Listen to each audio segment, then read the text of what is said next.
Most children are comfortable asking their parents for money. Oh, would you buy me a new pair of sneakers? And one day he asked me for something and I said, no, I'm not getting you that. And he said, well, Dad, as you would say, don't ask, don't get. And I have buttons that say this or whatever. And he just threw it right back at me. It was really very funny. And I said, touche, that's why we fundraise, right? Don't ask, don't get. Welcome to the Philanthropy Masterminds podcast, brought to you by DonorSearch, the show that takes you inside the lives of thought leaders, innovators, and changemakers in fundraising, philanthropy, and civil society. I'm your host, Jay Frost. In this episode, we speak with Brian Saber, author, president of Asking Matters, and a veteran fundraiser with nearly 4 decades in the field. In his recently released 4th book, Fundraising for Introverts, Brian challenges the myth that it takes an extrovert to be a success in generating revenue for good causes.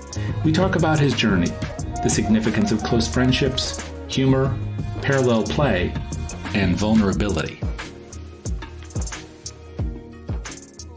I try not to spend my life editing myself. That's a great philosophy, but it's also it's hard. That makes you very vulnerable. I am very vulnerable. So don't ruin my life today. I'm certainly going to try not to ruin your life. I mean, well, look, one of the things I was going to talk about with you that does touch on your work and your book has to do with all this idea about, being obviously introverted. But, yes. But what we're saying right now is you just let it all hang out. So how do you get those two things to agree? Have we started the interview? Sure. Don't you have to start it with something or no? No. It's just... No, we don't. We're just talking. Okay. So, it's interesting. I mean, you'd have to ask my last 12 therapists what they think about that.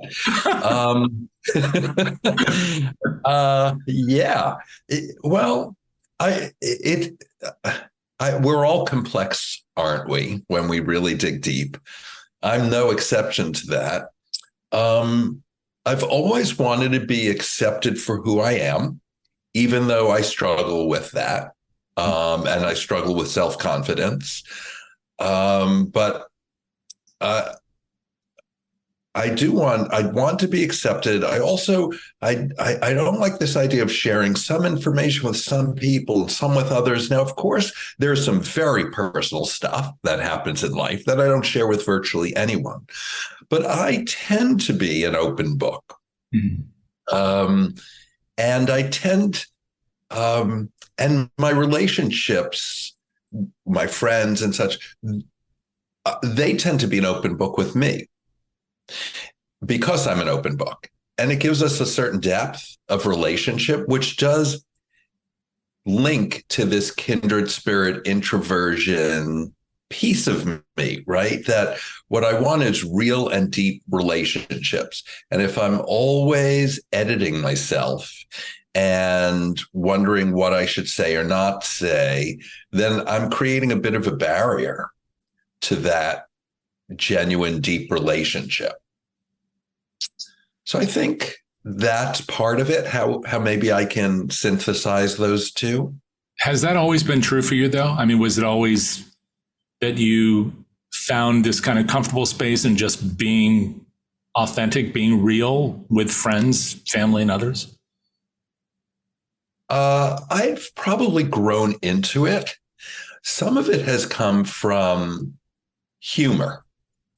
And I love humor. I do think I'm funny, and people tend to laugh. I think I'm witty, and I've always been, but I think I grew into that at a certain point. And part of being witty is taking a chance and putting something out there. And as that developed, it can also be a bit of armor, but I think humor has many uses. Really, it has many uses, and I think I've come to figure out how to use them, and in that humor, be more honest, if that makes sense. Yeah. So yeah, it's definitely been an evolution because I was shy and I still am. And I mentioned that I'm going to an event tonight. I virtually never go to benefits and I never go to big gatherings of people if I can help it. And I'm going to an event tonight. I will share for the Cathedral City Senior Center out here in the Palm Springs area. I know many of the people involved. There's a chance I'm going to be doing some more work for them. One of my dearest friends is on the board and took a table. And I was invited, and it felt I should go to this one. And I will tell you that I'm cringing right now, that I'm thinking I'd rather be anywhere else tonight, no matter what the event is and no matter who is there. I'd rather stay in the rest of the night or just meet with one friend quietly. And I even texted my dear friend Shelley, who's on the board, and I said to him, "When are you arriving? Because the last thing I want is to arrive before him, even though I'll know other people and I can schmooze them. The thought of it makes me tired." Yeah. Yes. So there's still that. That is a constant in my life, that almost whenever I'm expected to show up to a group of people, I cringe inside. That's life unscripted with a big group, but you've been on a lot of stages. And yeah, that's not always scripted either. I mean, you have to interact with the audience and you probably don't have things that you're reading. So how is that comfortable, and how long has that been comfortable? You know, being able to step up on the stage and then be, I'm sure, maybe a different version of yourself, but still very much you. Well, let me say many actors and many people in public life are actually introverts. And it's easier for us if we're playing a role, if you will, and we're in our sweet spot because we're talking about something that we're passionate about and very knowledgeable about, and we want to help. Right? So if someone has a question that's an opportunity for us to be of service. And I love that. I love helping people. So for me, it works that way. I'm still a bit nervous. If I've got to go to a podium and speak to a room of people, I can be nervous. But once I start, I know I have a commanding knowledge of what I'm doing and that it's really helpful. And it's easier than interacting constantly with people. Doesn't mean I'm not at all, but it's a little different. I mean, so when you speak all the time, just as I do, right? Do you enjoy it? Does it make you nervous? Where do you come down on that? Yeah, it's the Laurence Olivier thing, right? That I heard the story that he would throw up before every performance, and I don't do that, thankfully. But it is, you get really nervous. There's this energy and excitement, and then you take the stage, and it feels different. If you are comfortable with what you're talking about, and you're interested in sharing it with others, so you're focused on them and not yourself, it feels kind of empowering. At least that's what I feel, and I think what I'm understanding you to describe. Yes, yeah, I do. It is empowering, and again, it's an area where I think I'm strong, and so what I do, I'm not embarrassed in any way. I'm in a comfort zone. It's comfort zone. It's a bit different from karaoke, let's say, since we're having a wide-ranging conversation. You know that I started singing, and I sing, and I find karaoke just horrible. I mean, because anything can happen. It's hard to follow along, and many people end up making fools of themselves, or at least making big gaffes. And boy, is that an uncomfortable place for me, because people are looking at me, and which I can live without overall. And I'm not in my sweet zone. It's not as if I'm this fabulous trained singer and and so forth. Well, I do want to get back to your singing, because that's a great part of kind of your story and how you keep doing these things that you love, especially in times when maybe that's a little bit challenging, like during the pandemic. Yeah. But I want to ask you a bit about the origin in all this. I know that for me, that some of my interest in some of the things that I do today stems from maybe the places where I found fun and comfort when I was quite young. So where did you grow up? For those who don't know your story, where did you grow up? Tell us about your family and where this was and all that. You know, your comfort in talking to others in the way that you do. Well, I grew up in Woodmere, New York, which is on Long Island, which is 2 words. And, Long Island. But Long Island, we often say Long Island, but it is Long Island. And in a very typical sort of upper middle class Jewish household. But actually, both my parents worked. My mother not full time, but she was an interior designer. I had an older and a younger brother growing up, and it was, and I had a really tough time. I was shy.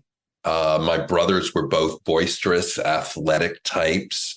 And I was a quiet, shy kid who liked to do jigsaw puzzles. And I wasn't rough and tumble. I wasn't athletic. So I was a bit odd man out. And then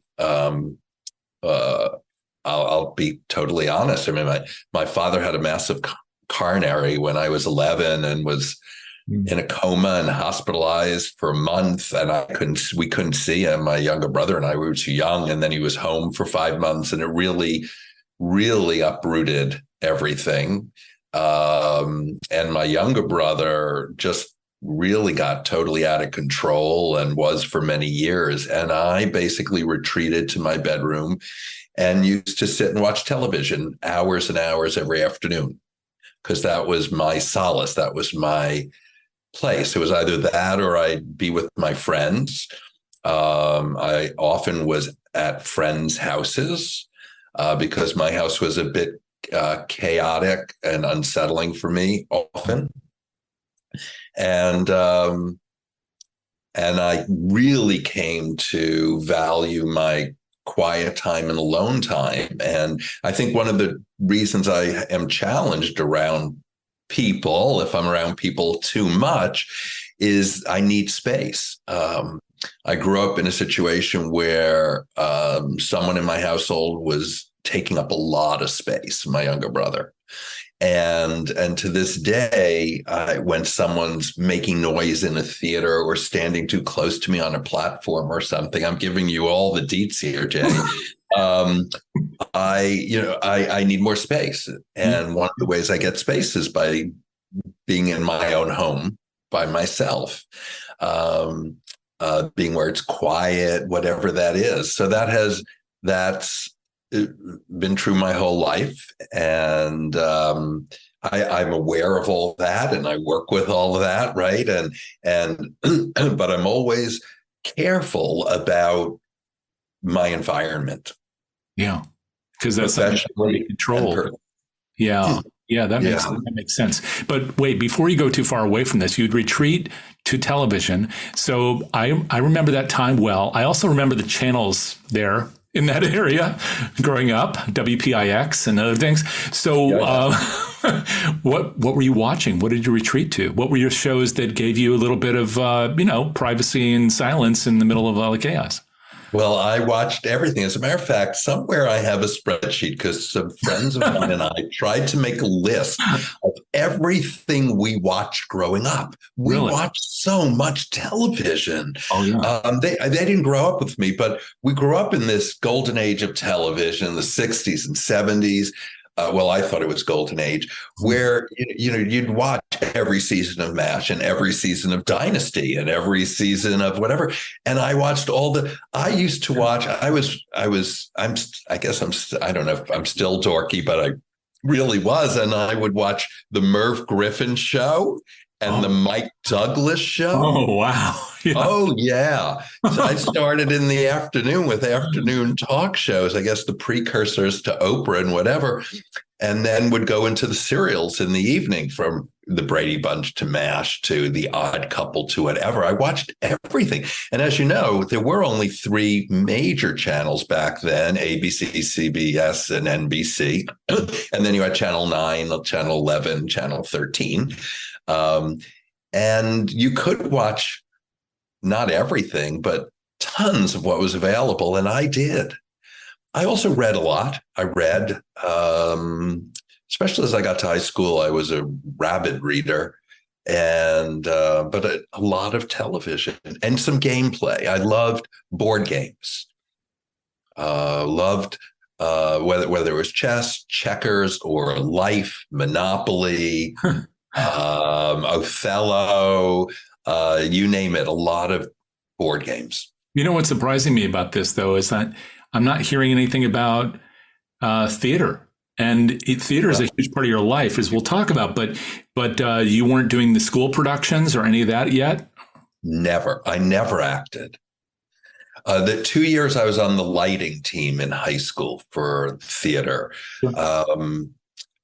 I did go to theater. My parents took us a fair amount. And as soon as I could get on that train and go by myself, I went often. So I'd say, so in high school, yes, you could certainly add theater to that. You were talking about home life, and that was home life. But I saw tons of Broadway. Do you remember some of the first shows? Do you remember some of the first ones you saw? Well, the first show ever was Fiddler on the Roof. Really?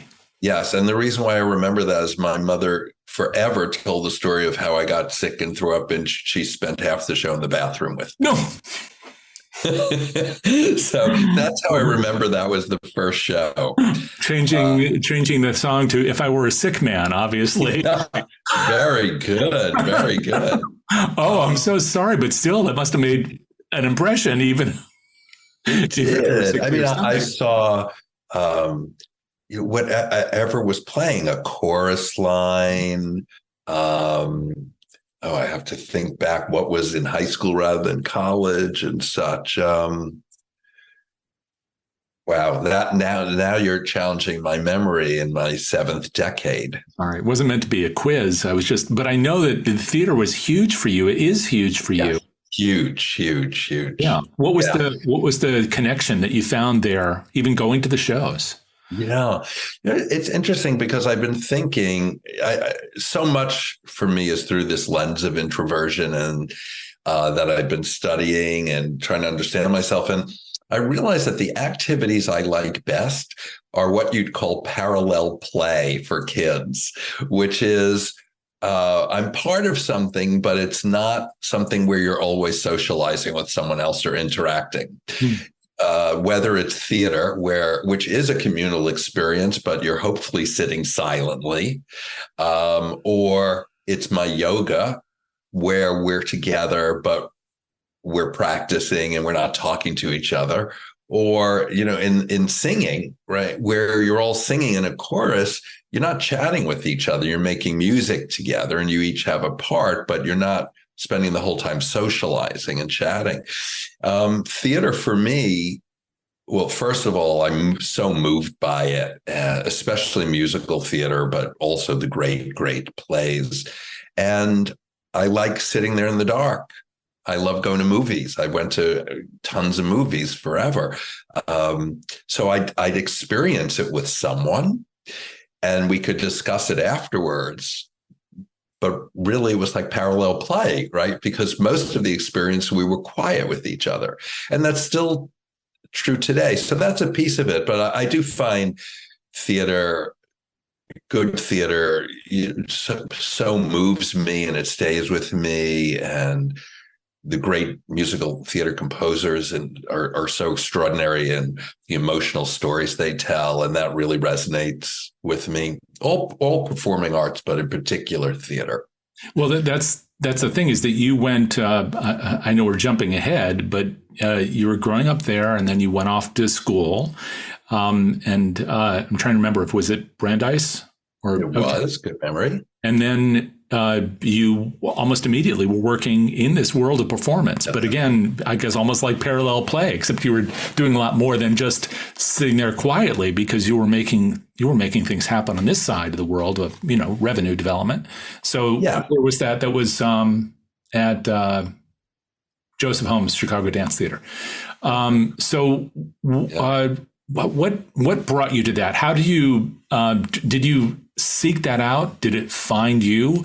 Because it's one thing to enjoy these things. It's another thing to be instrumental in their being able to put the thing on the stage. Yeah, I went off to college really unformed, and I guess most of us are, but I really had no direction at all. I was not a good student. I wasn't a very interested student in high school. I was bored. I was distracted.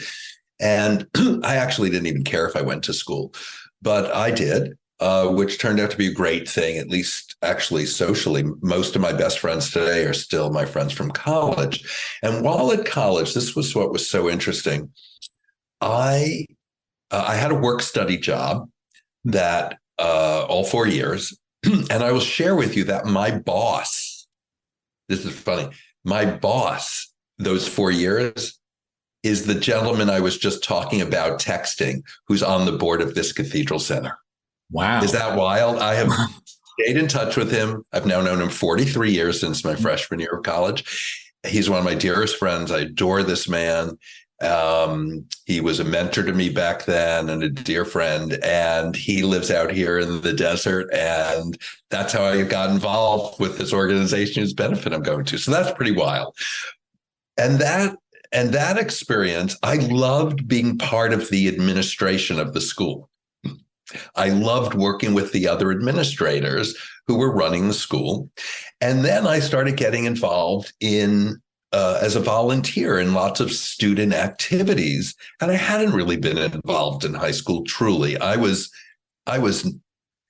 not an exceptional student in high school in any way. I just wasn't. And I really, really enjoyed the experience of working with these student groups to make things better. I love the sense of community that they brought me. And I decided, even though I was graduating at just when everyone was going to investment banks and all this stuff, that I wanted to work in the arts. And I had an internship after my junior year at the Metropolitan Museum of Art. I think a fellow alum worked in the marketing department, and through it I got this internship. I loved being there in the museum every day. And then after college, well, actually, I'll share. So after college, my parents wanted me to get a graduate degree. It was a long story, but I went and got an MBA in Chicago. And I really didn't want that degree. It was in nonprofit management, but I was the only person in nonprofit management because I was at the University of Chicago and everyone was studying finance. And I hated it. And I said, can I please go at night and get a job? I just want to work in the arts. And they said, fine. Well, there was a couple in Chicago I knew because the husband had worked with my father. The wife was at the time the business manager for a performing arts center in Chicago. And I got a job through her. I just wanted a job. I wanted to start working. And that led to some jobs with little theater companies. And then to Joseph Holmes. And what happened at Joseph Holmes, I was still only 25 or 26, where I was executive director, is I had to do all the fundraising because that was it. There weren't other staff. There was one other staff person, and then on the non-artistic side. And I learned to fundraise and was good at it. And then everyone wanted me to do it. And I was a people pleaser, so I kept doing it. That was my way of helping. You were just alluding to the styles, which I know we'll touch on too. But it's one thing to be a people pleaser, and maybe even people pleaser and introverted, as you say, but then to be able to suddenly be responsible for all the revenue production for this organization, that's a big How did you find comfort in that? Or did you just kind of plow through it? Plowed through it. I remember having to write my first grant. So within 2 weeks of when I arrived, a renewal was due with the Joyce Foundation, a prominent funder in Chicago. You may know them. It was our largest grant. It was $60,000 over 2 years. So $30,000 a year. Our whole budget was $200,000. Mm-hmm. So this was huge. And I looked at the grant that had been written 2 years prior, and I thought it was awful. So I said to the associate artistic director who did some admin stuff, her name was Harriet, and I said, Harriet, is it okay if I write something different? I mean, I was the head of it, but I didn't know what I had the right to do. Didn't know what a grant was. And she said, yeah, I never liked it much. So I thought, okay, I'm going to write it from scratch, and then I'm going to reach out to the funder. I just used common sense. Mm-hmm. What I thought was common sense, right? And we got renewed, and that funder became a real advocate of mine. We became friends. She introduced me to Ron Manderscheid in the Settlement House, where I've spent 30 years doing projects. And that was it. The first one was successful. And I thought, okay, I've got a good gut about this. I need to explain things so people understand what we're doing, why we're doing it, what the impact is. I hadn't taken any sort of course, but I knew how to write, and I knew how to build relationships. I had really close friends, and that's what I did. I built relationships with all the funders, and as you know, that's as important or more important than the proposal itself. And then that spread to soliciting individuals. And truly, Jay, I just did what I was supposed to do, whether I liked it or not. I did the work. And it's as simple and non-strategic as that. When you talk about doing the work, what is that? For those who don't know this work like you do. Yeah, well, as I explained to everyone else, fundraising, you have a portfolio like you do as an investor, and you want to maximize all the pieces of it. So you don't put all your time into government grants or corporations or foundations or individuals. There's money to be had in all of those areas for most institutions. And you do the work that builds relationships that lead to annuities of gifts, right? Because you want gifts to keep coming in. And that means forming relationships and keeping people informed and making sure they feel heard and important. And I've always catered to people that way, and I did in fundraising, but that's what I did. I've never said it this way, but I'm thinking I managed a portfolio. Yeah. Right. I maximized the revenue portfolio for my nonprofit. And to do that, I knew I had to meet with a lot of individuals and develop those relationships and ask them for more significant gifts than they might have considered otherwise. And that's how I did it.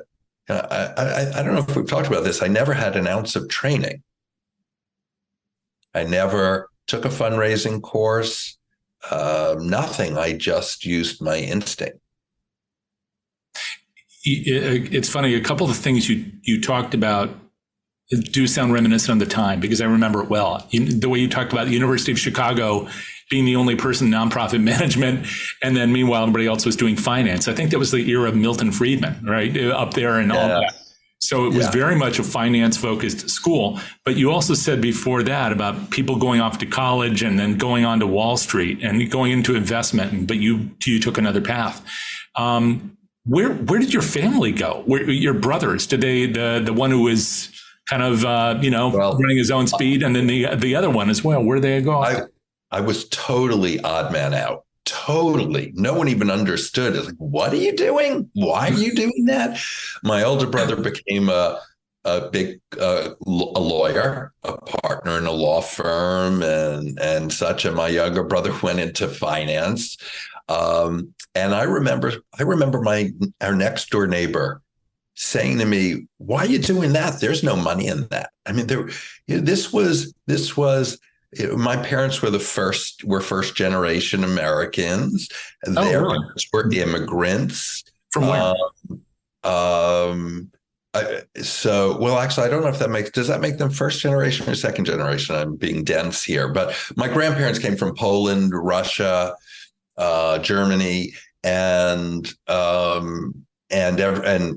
my mother, her family lost everything in the Depression, and she was born in 29, my father in 25, and my father went off to the war and then got a college degree first in his family and went to work. And the idea was to make money and live a comfortable middle-class life, be able to buy a home, put your kids through school, take a trip here and there, have a car. And then the expectation was that the children would go even further, that they were providing this platform, right, that giving us everything we needed to really flourish. And indeed, my generation is the generation that really took off, and with a broad range of people making a ton of money. And the expectation was I would do that. I went off to college to be an economics and computer science double major because I knew I could make a lot of money off that. And I soured on it. I stopped computer science after a year and a half.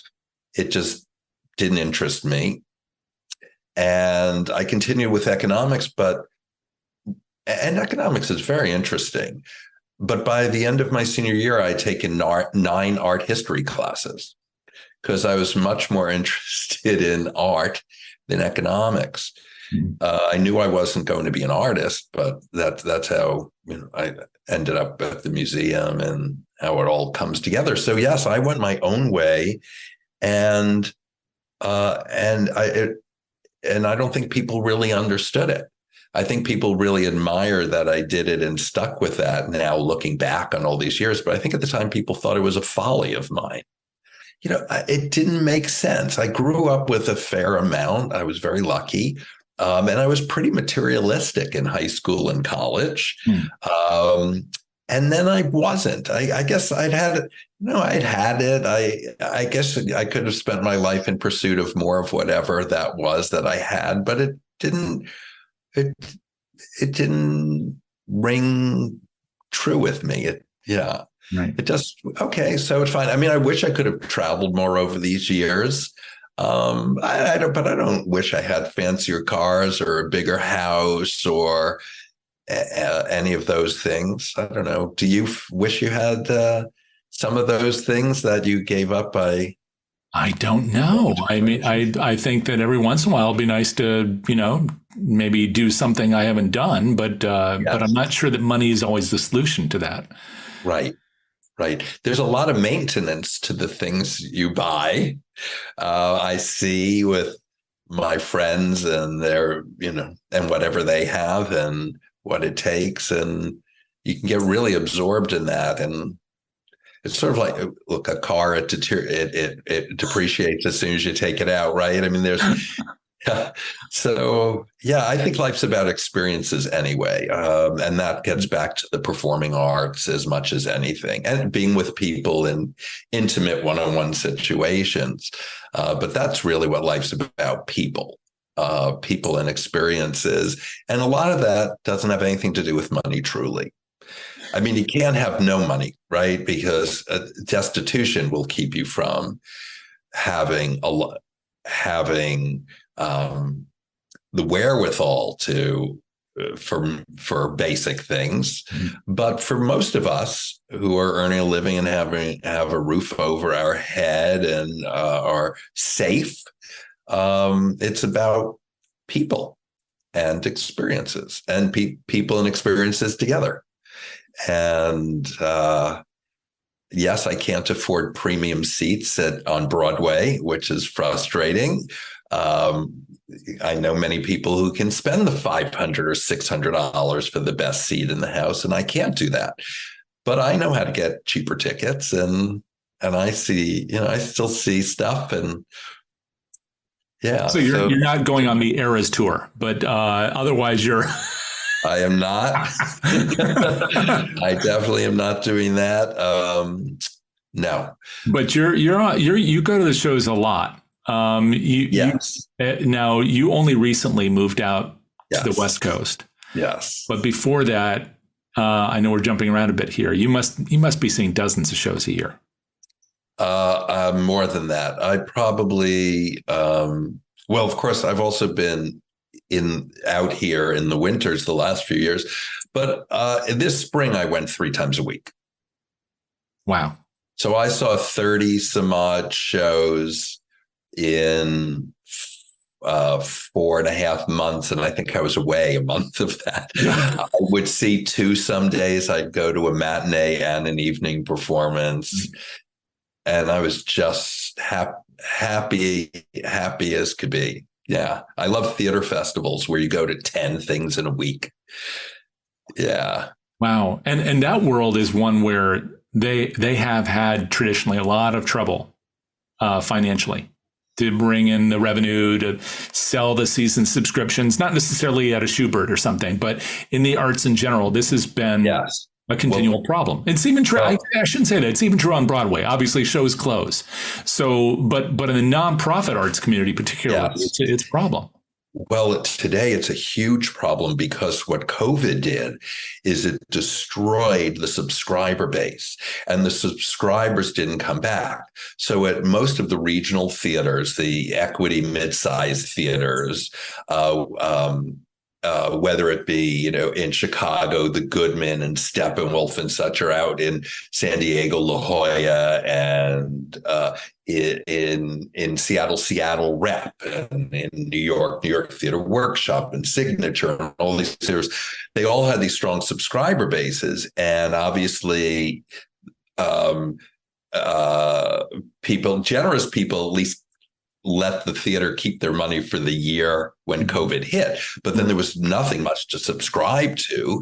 And then they didn't come back. They ended up saying, well, I actually like picking and choosing. I realized I didn't like everything that Goodman did last year, and why commit to it? People have become pickier, and it has pulled the rug out from under for the nonprofit theaters that are really struggling to figure out a way forward. They had already had a graying problem in a lot of performing arts. Yes. And now they have dual problems. And the glory days of regional theaters, the glory days seem to have come to an end. It'll be interesting to see how theaters recreate themselves. And now on top of that, there's the very important DEI movement and BIPOC, and for theaters to much more truthfully and inclusively represent their communities, the world, issues, and people of all sorts of races, sexualities, backgrounds, and so forth. And those, between that and the graying and COVID and the decimation of subscriptions, it's a doozy. It really is. Are you a theater goer? Oh, absolutely. Yeah. What have you seen recently? Not like you. No. I mean, the last thing you saw? Well, I live in Washington, D.C. area. So there's not, it's not like. You have Arena Stage and you have Kennedy Center. I haven't been to Arena in a long time. The last thing I saw at Kennedy Center was, oh my gosh, now I'm blanking on his name. He's one of the greatest musical performers right now. No theater recently here. The last time I saw something in a theater was in London. But nice. But the problem that we're talking about right now is I wonder if you are finding solutions in it for the people that you work with, because it's, as they come out of this, where are they going to go? I mean, how are they going to make sure that they try to maintain some of the audiences they had or bring them back while attracting audiences that they already were having trouble attracting in the first place? Well, first of all, for better and for worse, I'm not working with any theaters currently. I have a number of clients, but none of them in theater, interestingly, not at the moment. So I do hear about it through friends who are in theater in one way or another. Obviously, and you can see this, anyone who's interested in regional theater, forget Broadway, because Broadway is a different animal. It is for profit. You've got a combination of your Disney and jukebox musicals and musicals that came from movies and such. There are all sorts of formulas now. But in the nonprofits, they have really tried hard to be more inclusive. And not just have the war horses and not just, and that's artistically, they're headed in a richer direction, but it's not as popular. Actually, it's proving to be harder to fill the seats. So there are exceptions, but they are still struggling. There are a number of prominent theaters across the country that are on hiatus, trying to figure it out, from the Mark Taper Forum in LA to Looking Glass Theater in Chicago BAM just cut its New Wave Festival for this fall down by something like half. I'm going to misquote it, but they've shrunk it incredibly. Another theater in New York cut out a significant amount of staff. There's a lot of retrenchment and rethinking going on, and trying to come up with solutions. And I have to say, I'm not at the table with it because as I don't have clients, but I read about it a lot, and I fear for it because almost all the best works start out in regional theaters these days. That's where they get their first showing. Whether it's in Hartford or it's at La Jolla, wherever it is, Intiman Theater in Seattle, and then they get a Broadway run. Yeah. And the theaters can't invest like they used to in these significant works. I don't know where the solution is. It saddens me. As well as it does sadden me that I'm seeing less of it. I really am enjoying where I live now, but there is less theater than I'm used to, and I certainly am lining shows up for the times I go back. Yeah. I was just thinking about some of the stuff that is coming out soon, and sometimes there are people in our field who are involved in, like the Water for Elephants show that's coming out to Broadway, and they followed that same path you described. They have to go out and they have to find investors, and some of the people involved in that are actually fundraisers. Nonprofit fundraisers who are working as producers in that show, and other things, and absolutely, it's the works like Strange Loop, which was the last show I saw, and now that I'm finally remembering it, in London.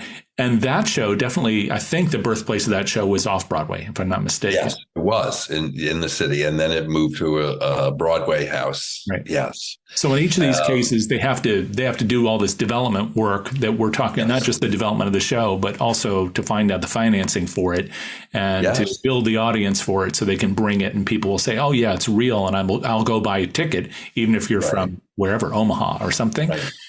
Yes, angel investors, I think they're called.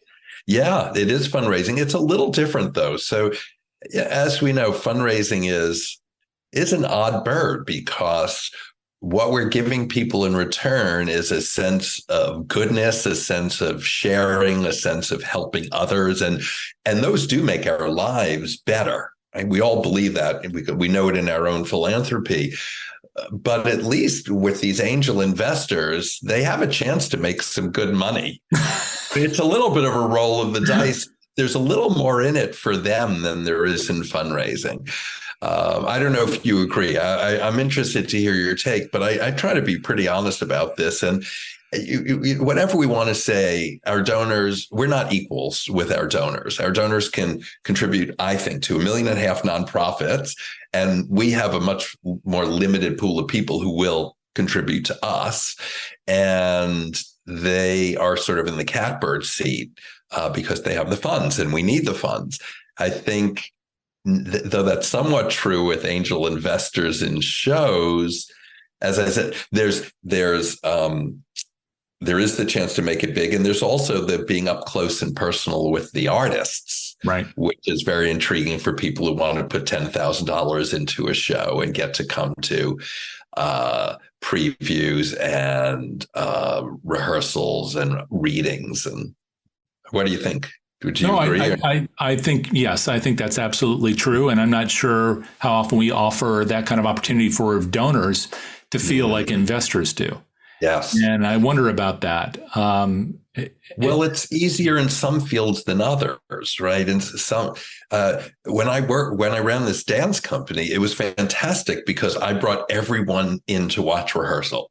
And it was so cool. We would just sit in folding chairs in the studio along the wall and watch them rehearsing a piece, and they'd be all sweaty all over the place, the dancers.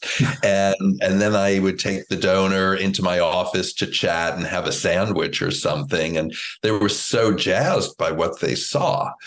And some, now, of course, technology has enabled so much more of that than we had in the Stone Age.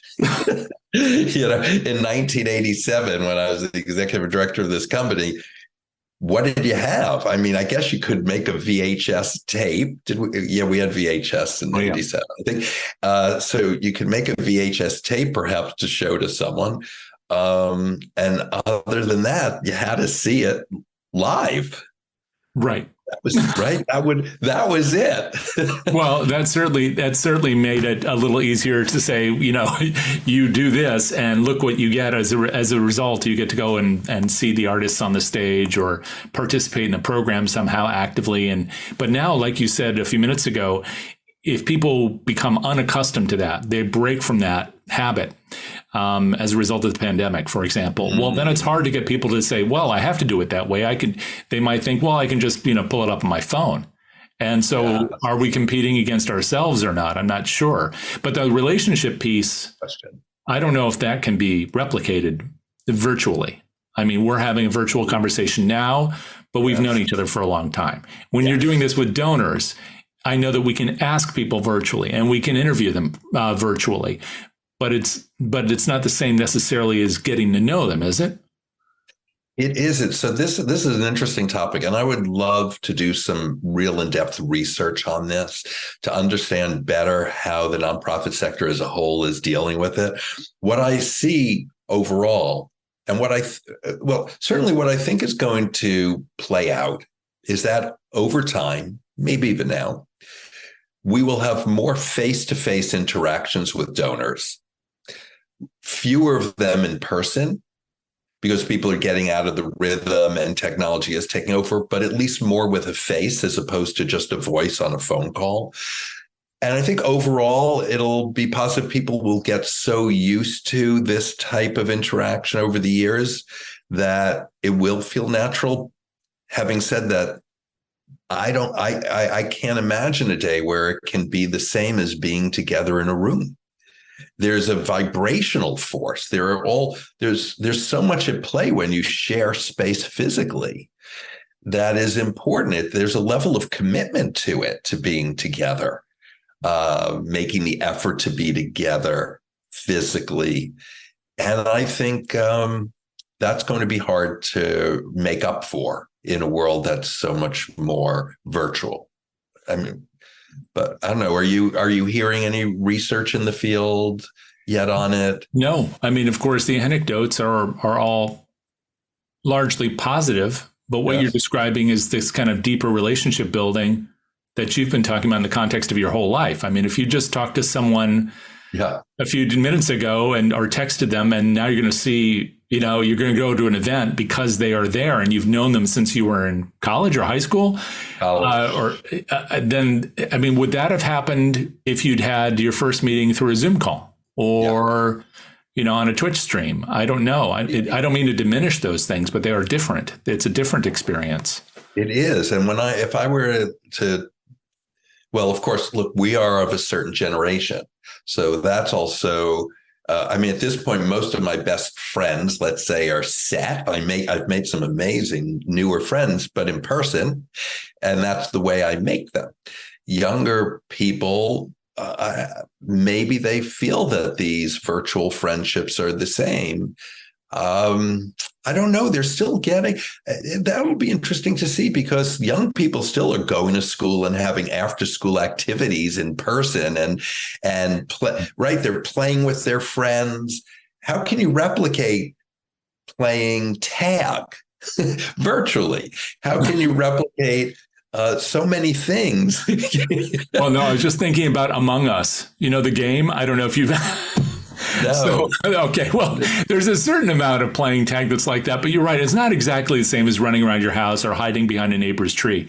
Yeah. It's and you remember those things so fondly. You go swimming together, right, and you're dunking each other, throwing the ball to each other, or jumping in the pool together, whatever, all those things.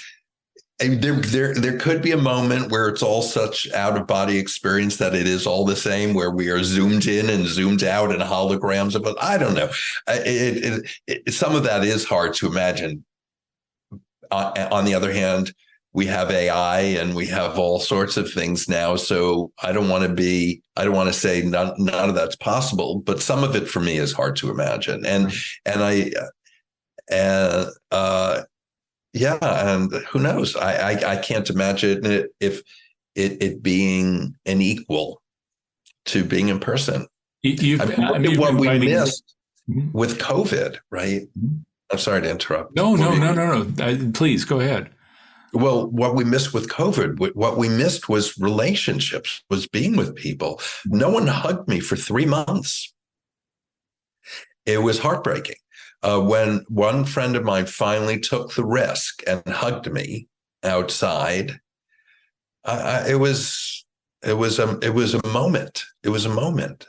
I mean, we're animals. We're not wired any differently. We have the same DNA we had 3 years ago. We have the same DNA we had 100 years ago, and yet our lives are completely different. And we're just. It's bizarre and frightening, actually. We need the same things that all animals need. All right.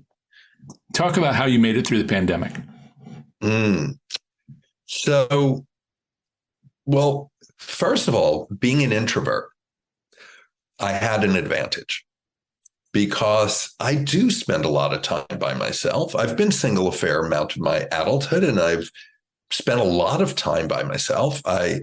I do all sorts of puzzles every day, lots of word puzzles and other puzzles and jigsaw puzzles I do.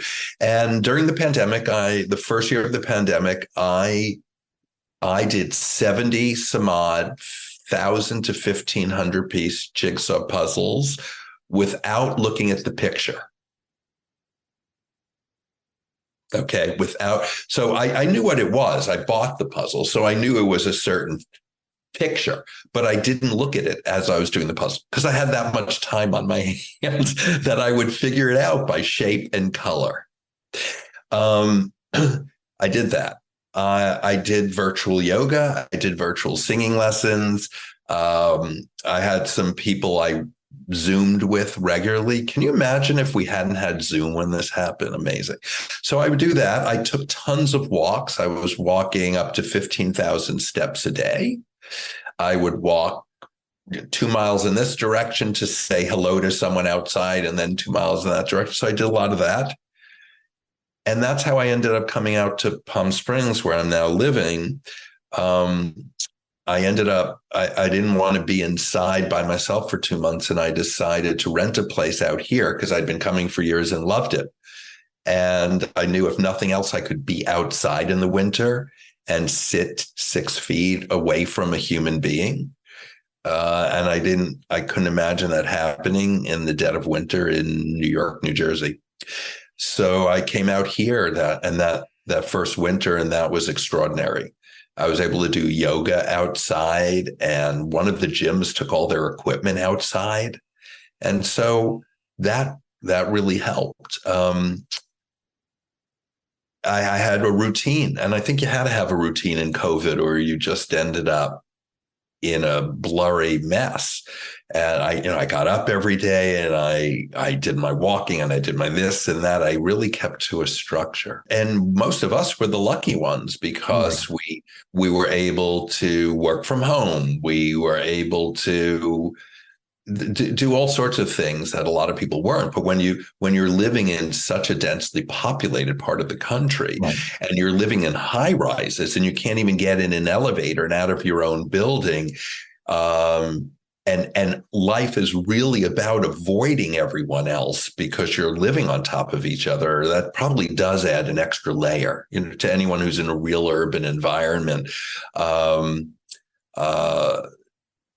Just really where you're dependent on public transportation, where there is no space on the sidewalk. You didn't have 6 feet. How could you have 6 feet in New York City, let's say? I was outside of the city, which was helpful, and the city was decimated. It was like a ghost town, and streets were empty, shops closed up. It was, I'm sure you must have felt as well, but you're in a suburb. So. Yes. So it wasn't anything like that. Right. But all that's happening, and you decided to sing. So how did this happen? Because I was at your concert, and I heard you sing. Yes. So how did you in the middle of all that, find your voice? Well, I had started singing a few years before. So I had never sung a note in my life, not in the shower, not in the car, certainly not in school plays or anything. Nothing. Probably because someone must have told me I was tone deaf when I was 8 or 10, as a joke. And that was enough for me never to do it because I'm so sensitive. Well, come to the fall of 2016, and I will be political and say I was really upset with the results. My son was taking singing lessons, and I was really feeling dead-ended in some ways. I was really down, and I thought life had gotten a bit stale for me. I thought I needed to do something completely out of the box that would really test me, that would be outside my comfort zone. And I alighted on music because my son was taking singing lessons and was very interested in music, as your son is. So I went to his teacher, Tim, and he said, okay, well, sing something for me. And I said, I don't have anything to sing. I don't sing. And I have to remind myself, I keep thinking I've got to ask Tim, what did I sing for him? But he said, I think you have a voice. I'll take you on. And of course, and people have always thought I have a radio voice and this and that, blah, blah, blah. But he thought there's a voice in there.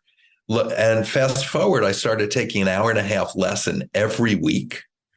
And it turned out I could sing. Now, I can't sing like Luciano Pavarotti did. I can't sing like, professionally, but I can sing.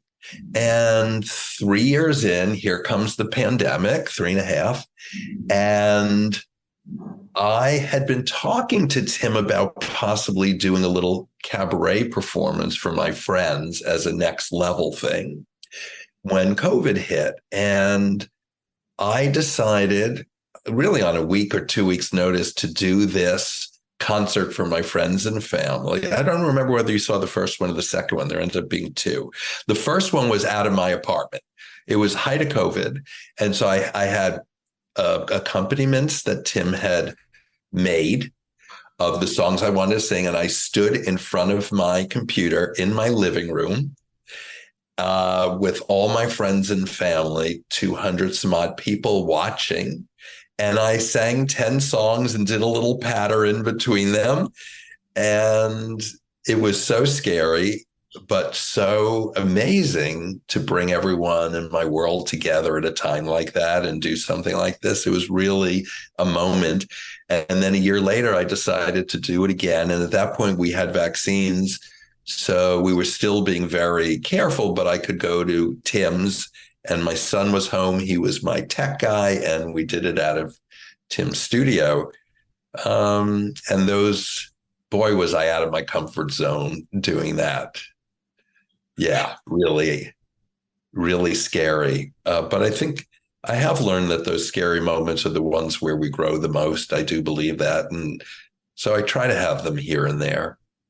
That's something I did want to ask you about, because a lot of this conversation, the conversations we've had before, have to do with this decision to step out of a box that we find ourselves in. And you have repeatedly done that. Yes. And you've done that also in your writing. So you never really talked in this conversation about growing up wanting to be an author, but that's exactly one of the things you've become. So now this is 4 books. Yes, it is. And the last one is on this topic. So of introversion and so forth.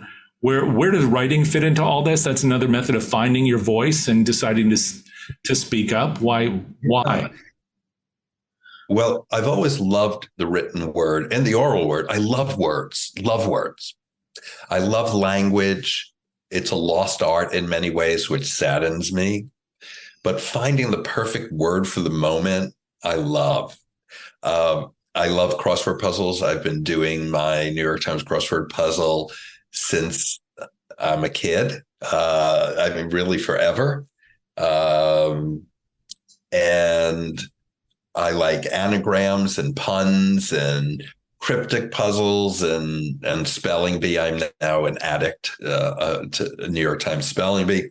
So I love words, and I've always enjoyed writing, and I find, I've always written correspondence. So this gets back to that introversion thing. I don't like the telephone.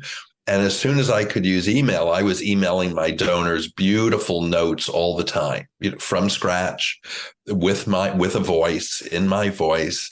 And those help build those relationships. I really like writing, crafting that. And the first book, as you know, was about the asking styles, the core concept that asking matters. And, it deserved a book. And I wanted to have a book to codify it.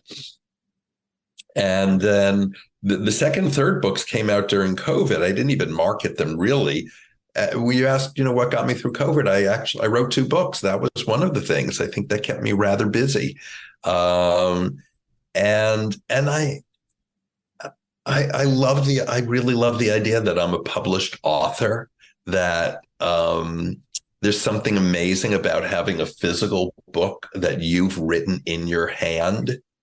And that my son sees as can be proud of, and it's really a legacy to write a book. So I'm codifying all these things I've been thinking about as a fundraiser and studying through Asking Matters, and it feels like a great accomplishment to write one. So now I've got 4. You just mentioned your son there, and when you talked earlier about your family, especially your brothers, probably not really understanding what in the heck you were doing, does your son? Does having this book, it must feel great as a father to be able to have this physical thing that sets down that will hopefully outlast us, right? But is here for him. But yes. But does he understand this crazy world that you've chosen to live in? He does, because he's had to listen to me all these years as he was growing up. And there was a time where I would have him do some work for me, free work. I'd make him sit down and watch my videos to make sure whatever they were, I didn't need to edit them or this and that. And he learned so much. I'm going to tell you a funny anecdote. Children, well, I don't know if all children, but most children are comfortable asking their parents for money, right? You try and get as much out of them as you can. Oh, would you buy me a new pair of sneakers? Oh, whatever. And one day he asked me for something, and I said, no, I'm not getting you that. And he said, well, Dad, as you would say, don't ask, don't get. Which is one of our mottos at Asking Matters, and I have buttons that say this or whatever. And he just threw it right back at me. It was really very funny. And I said, touche. You're right. Don't ask, don't get. That's why we fundraise, right? Don't ask, don't get. So he has imbibed it. And what I love most is he is charitable. He understands his privilege. He understands the importance of charity. He supports some charities. He's made nice gifts. And that delights me as much as anything, that he's sharing whatever he has. So, yeah. So now you're out there in California doing your thing. I'm sure still spending a little time back in New York when you can. But where is all this going for you in terms of you've released this book? You've done this thing. You've run Asking Matters for how many years now? We went live in 2010. So it's 13 years. 13 years. Wow. Okay. So what's the undone thing? What's the stage that hasn't been, stepped on? Retirement. What does that look like? Oh, it looks really good. Retirement includes a lot of yoga and hikes, some gym, a lot of volunteering, pickleball, like all 60 plus year olds are doing these days. I have another lesson coming up. So I'm playing pickleball. Culture, always culture, here and wherever. I mean, I go to things all the time here, just not as much theater. I went to an amazing reading yesterday afternoon, and I went to a preview of a movie 2 nights before that, and I went to a cabaret performance last week. And yeah, so always as much performing arts as I can get. Some travel if I can afford it. And hopefully grandchildren if my son is listening to this. Wow, that's not pressure at all. Actually, he told me that he and his girlfriend want 3 kids. They both want 3 kids. They're only 20. He's 22, but they're serious. I hope it will last. And I am really ready. I want to be a grandparent more than I want anything else at this point, I think. I can't wait to have grandchildren. The Philanthropy Masterminds podcast is underwritten by DonorSearch, the world leader in donor intelligence solutions. Our producer is Jack Frost. Our theme music is Be My Remedy, composed and performed by House of Say. You can subscribe to the Philanthropy Masterminds podcast on Apple Podcasts or wherever you get your podcasts. And you can find blogs, webcasts, and CFRE accredited webinars with our featured masterminds at DonorSearch.net or check the show notes and descriptions.